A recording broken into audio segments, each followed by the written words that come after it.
vamos falar agora, gente, sobre o tópico 11 do edital, para quem está participando também na modalidade Educação Patrimonial e Sustentabilidade, tá? A gente vai entender quais são os conceitos de educação patrimonial, sustentabilidade e como que eles se relacionam, principalmente dentro do licenciamento ambiental, que é um tópico recorrente aqui no edital, tá bom?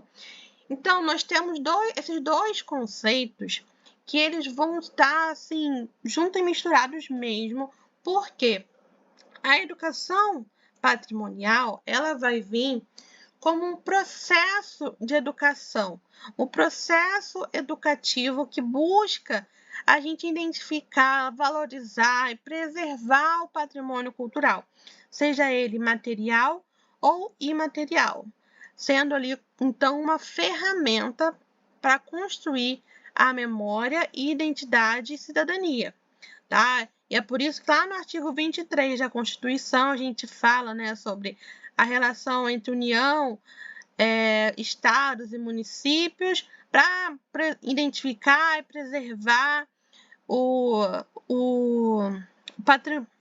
patrimônio, tá? Então, a educação patrimonial já é a ferramenta que vai mostrar, olha isso aqui.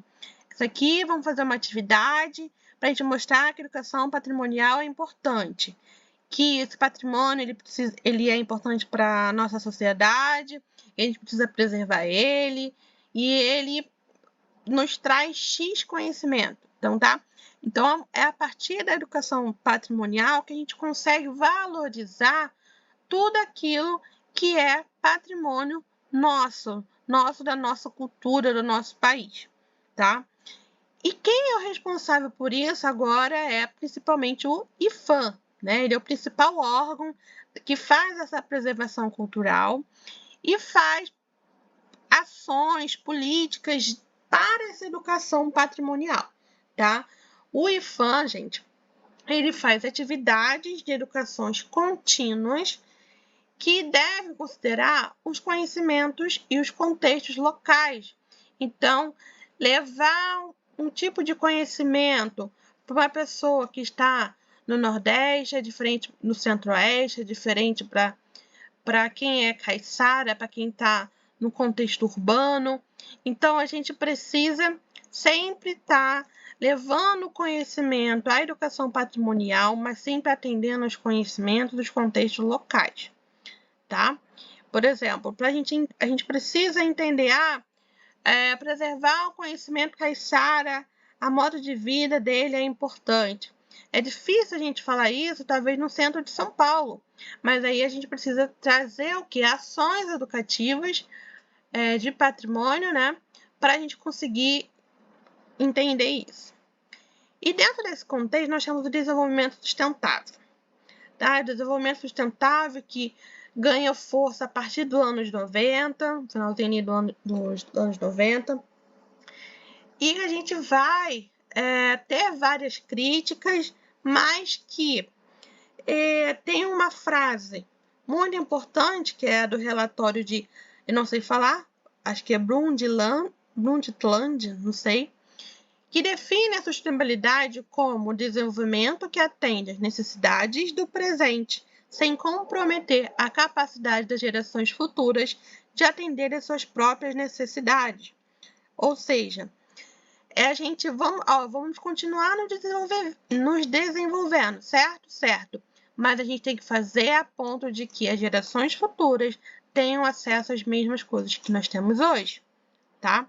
E aí a sustentabilidade ela é baseada em 3 princípios principais, que é o ambiental, o econômico e o social, tá? Ambiental, meio ambiente, recursos naturais, econômico, em gerar riquezas de forma inclusiva e equilibrada. Social é a gente promover igualdade, participação, qualidade de vida. Então, às vezes a gente fala assim, eu tenho uma empresa sustentável. Aí você vai ver, mas você não está usando nenhum material reciclável. Mas ela pode ser sustentável da forma, ponto de vista social, que é pagar bem, remunerar bem as pessoas que trabalham ali e tudo mais, tá? No contexto do licenciamento ambiental, o desenvolvimento sustentável ele vai estar ligado à necessidade de a gente minimizar impactos socioambientais.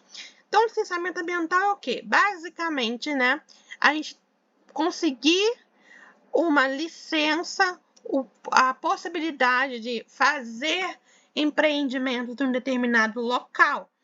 Então, se eu quero, por exemplo, construir uma casa na beira da praia, eu tenho que buscar esse licenciamento para ver se eu posso ou não construir, né? Naquele lugar, for um lugar de preservação, eu não vou poder, tá? Então, o licenciamento, ele surge justamente para a gente minimizar os impactos socioambientais na hora que a gente implanta projetos, faz obras, né? Então, eu vou construir uma estrada. Aqui no Rio de Janeiro, ali em Angra, tem até uns anos atrás, eu não sei como está atualmente, tinha essa questão de vão construir uma BR e vai passar dentro de locais quilombolas, caiçaras. E aí a gente entra, tá, e qual é o impacto disso? Não só para o ambiental, mas para o social, para a manutenção do patrimônio daquela comunidade, tá? Então, o licenciamento ele vem com a necessidade de a gente diminuir esses impactos.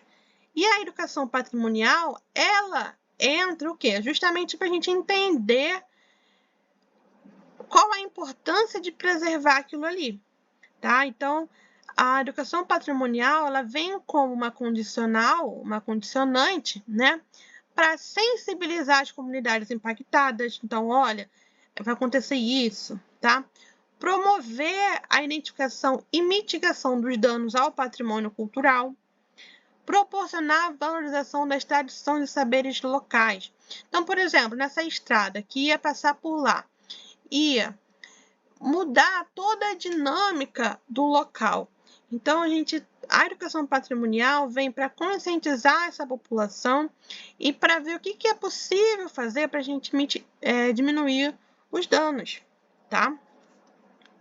Então, qual a relação principal dos dois? Desenvolvimento sustentável é garantir que todo mundo tenha acesso, né, a nossos recursos. O licenciamento ambiental vem em conjunto para realmente cuidar do que nós temos, né, para não deixar, senão todo mundo faz o que quer sempre, né? E aí, por último, a educação patrimonial ela vem como o elo ali, né, para dar as mãos e mostrar para a gente o que é importante preservar, por que é importante preservar o nosso patrimônio cultural.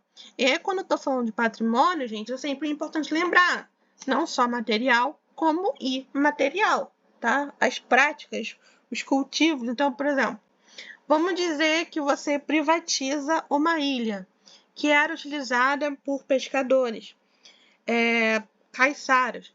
Aí você está interferindo no modo de agir, no patrimônio imaterial daquela população, tá? E aí, como que as ações educativas elas podem estar acontecendo nesse local, né? Qual vai ser a importância delas? Elas vão ser importantes para a gente aproximar a sociedade dessas questões da preservação do patrimônio cultural e ambiental, tá? Então, é a partir da consciência crítica, né? Então, a gente conseguir entender, porque para mim, que estou em outro lugar, que quero ir lá para Angra para aproveitar o turismo, vai ser maravilhoso ter essa estrada, né?